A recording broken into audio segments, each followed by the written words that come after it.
Okay, now we are going to go into this developer interview. I don't know if you guys seen it, but like Joe Shelley and Rod Ferguson, basically the lead Diablo guys, have been doing like a world tour, visiting different facilities, and they sat down and they did this interview in regards to Diablo 4. So we're just going to zoom in a little bit. We're going to read through it and see what they have to say. You know, I actually tested controller on PC. Controller felt amazing on PC. The only thing that was problematic about controller that I ran into is if you used a movement skill, it didn't go as far on controller compared to mouse and keyboard.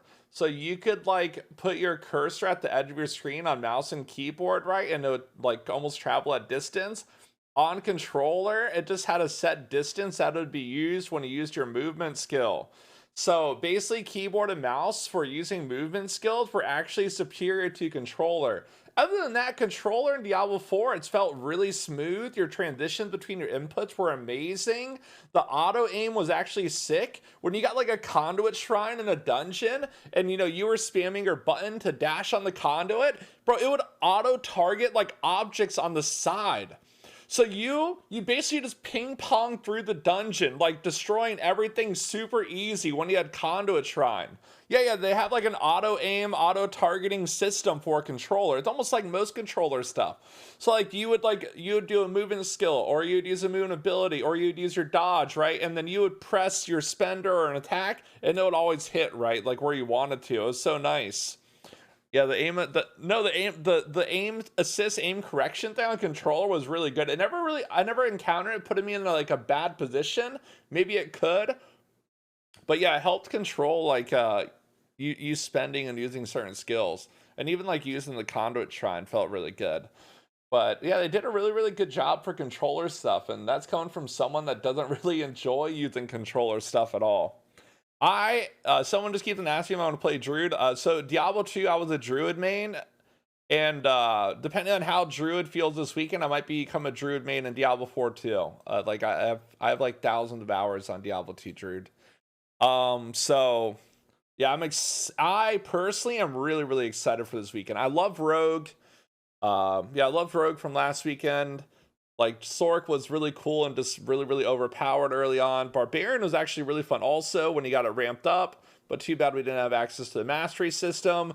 Druid this weekend, actually same exact thing. You won't be able to have access to your boon system, at least that's what they're calling it. Boon system will be unavailable because it requires the quest in Sko's Glen, which is the second area that we go to, or like Act 2, whatever you want to call it.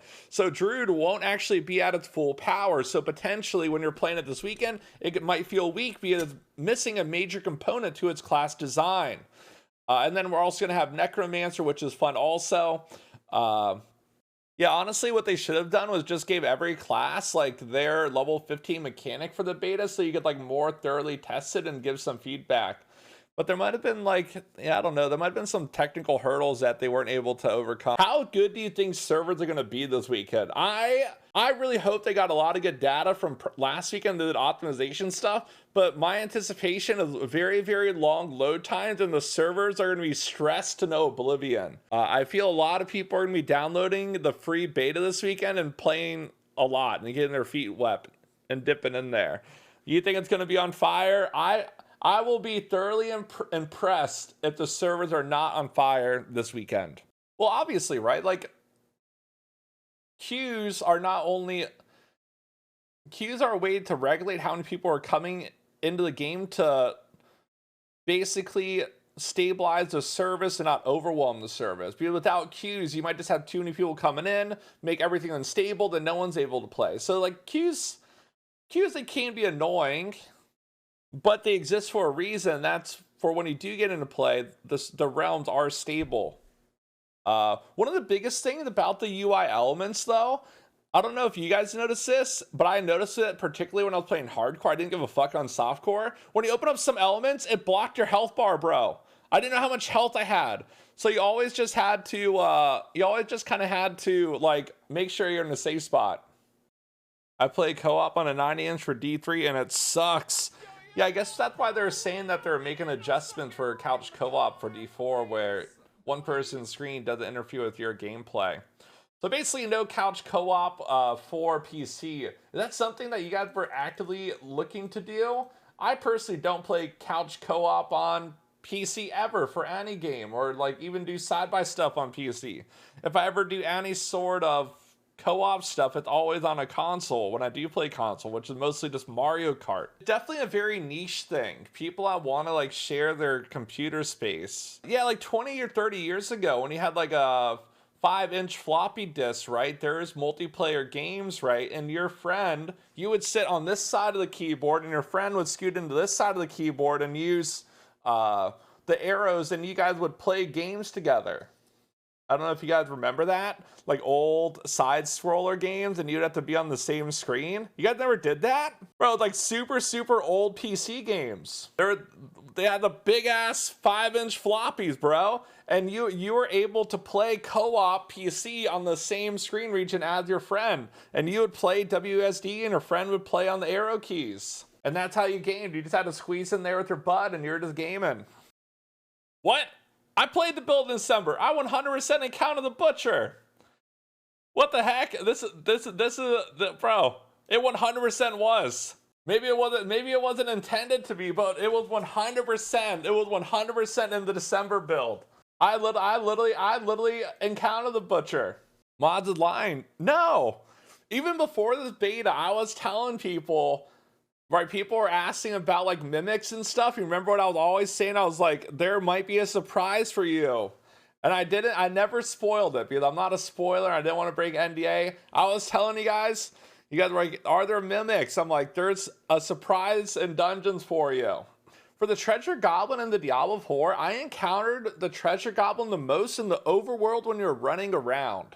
I don't know about you guys. Some people were saying that in some of the little side dungeon, the cellars, that you would randomly run into a cellar where there's like 3 of them or 4 of them. I never encountered that. Almost every single goblin I encountered was in the overworld. I never really encountered goblins anywhere else. I don't know if that's an intended thing where they want you to explore above ground or what. From my experience, my treasure goblin loot was, it wasn't too exciting. I just got rares like a lot. Okay, this is like big one. Because this is like one of the main criticism revolving Diablo 4 beta was dungeon design, dungeon objectives, and then also because of like how endgame is going to be with like the nightmare key stuff, you know, you're going to spend a lot of time in dungeon that like, I guess a higher tier.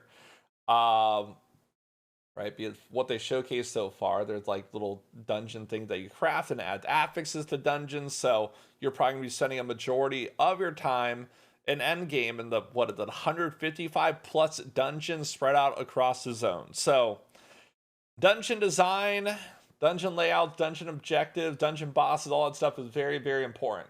I saw a lot of people when I was watching other streams running around empty dungeons. Maybe because there was like a corridor that was really, really small, and then the mini map did not portray that there is an entrance there, an objective there. Also, another big thing, a lot of ARPG players are really, really used to the tab overlay, which we don't have in Diablo 4. And a lot of people adjust that transparency, basically to make it very, very like visual, or kind of just have a light overlay of the area. You also don't have that tab overlay. So maybe it's just people getting lost or whatever, but I did see a lot of people getting lost and having to backtrack and just run through empty areas for a while. I wonder if this, like the renown system and everything else, is that gonna be an objective that you have to do every single season, right? Because they've said it's gonna be a live service game, that they want to do meaty seasons. Are you going to have to recollect everything within your renown system and your achievement tabs every single season? I could see it being fun the first couple times, but on season number like 7 or 10, I can imagine there would be some tedium with that activity that discourages people from doing it. So I'm like, man, I gotta grab my statues of Lilith for the 10th time. I guess it's kind of like the same way with Diablo 3 though. Whenever you started the Diablo 3 season, right, there was always your seasonal journey. And you had to do your seasonal journey every single season. So essentially it's the same thing as Diablo 3 seasonal journey, but it seems like the renown system in Diablo 4 is a little more time consuming than it. Are the statues overwhelming? No, they just have static spawns and you just walk to them. So yeah, the statues were not overwhelming at all. You could just memorize the entire map and you just know where to pick them up at. I don't know what the end game system was. I wasn't able to play the end game beta. And even if I was able to play, I wouldn't be able to talk about it. But I actually have no experience in the end game beta. Is it going to be like Mythic Plus? Is it going to be like Diablo risks? Are there going to be timers? Are you going to be like going through the dungeon and it's going to be perfectly fine? Then you just get like mobs with bad affixes and stuff, and then it just totally deletes your clear. Is a butcher randomly going to spawn in like a high tier dungeon and make you like go back into that dungeon again? Is it going to be like, yeah, it's almost like, seems like a mapping system, right? Because they just talk about affixes on maps. Like, what the hell are these endgame dungeons going to be? But Rod also said they're going to get feedback on this. So is this a hint that they're going to allow some endgame testing before the game service goes live? I really hope that they do a massive open beta to get feedback. But the thing is also, right, with the way the game releases and we're so close to launch, how much adjustment can they make to these endgame systems before it's actually deployed? If anything, if people don't like systems or there's something wrong with the systems, it would probably have to be adjusted through seasonal stuff, right? Because you have to like send stuff out for like consoles for approval, so that, you know, they don't have until what, like the final day to get the build right.